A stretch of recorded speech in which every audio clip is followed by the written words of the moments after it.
राधे राधे दोस्तों, जय श्री कृष्णा। कैसे हैं आप लोग?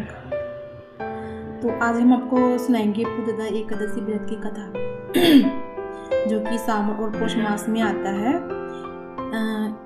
तो चलिए स्टार्ट करते हैं। एक राजा और उसके पुत्रहीन होने के दुख पर आधारित है, ठीक है, जिसमें ऋषि लोमश राजा महिजीत को श्रावण शुक्ल एकादशी व्रत करने और अपने प्राजनों से उसका पुण्य प्राप्त करने का उपाय बताते हैं, जिससे उन्हें पुत्र की प्राप्ति होती है। और यह व्रत संतान प्राप्ति के लिए, कल्याण और मोक्ष के लिए महत्वपूर्ण माना जाता है।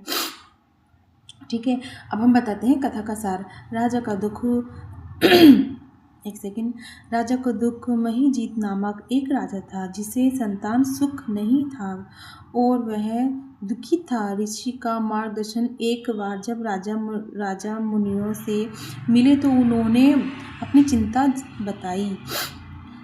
ऋषि ने बताया कि श्रावण मास या पौष मास के शुक्ल पक्ष में आने वाली एकादशी को पुत्रदा एकादशी कहते हैं, जो निसंतान को पुत्र प्रदान करती है।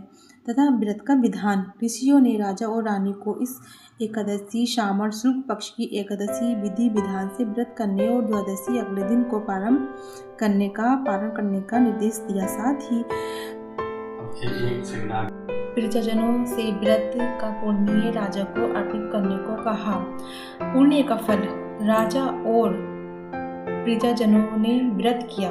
भगवान विष्णु की कृपा से राजा को पुत्ररत्न की प्राप्ति हुई और उनके कुल का वंश आगे बढ़ा। महत्वपूर्ण बातें। इस व्रत के प्रभाव से न केवल पुत्र प्राप्ति होती है, बल्कि संतान की उन्नति, विद्या, वैभव की प्राप्ति भी होती है और मृत्यु के समय भी कष्ट नहीं होता। तो चलिए अब हम आपको बताते हैं मुख्य बातें। पवित्र एकादशी यह एक एकादशी पुत्र प्रदान करने वाली मानी जाती है, इसलिए इसे पुत्रदा एकादशी और कहते हैं। व्रत का तरीका तथा इस दिन भगवान विष्णु की पूजा, व्रत, जागरण और द्वादशी को ब्राह्मण भोजन कराया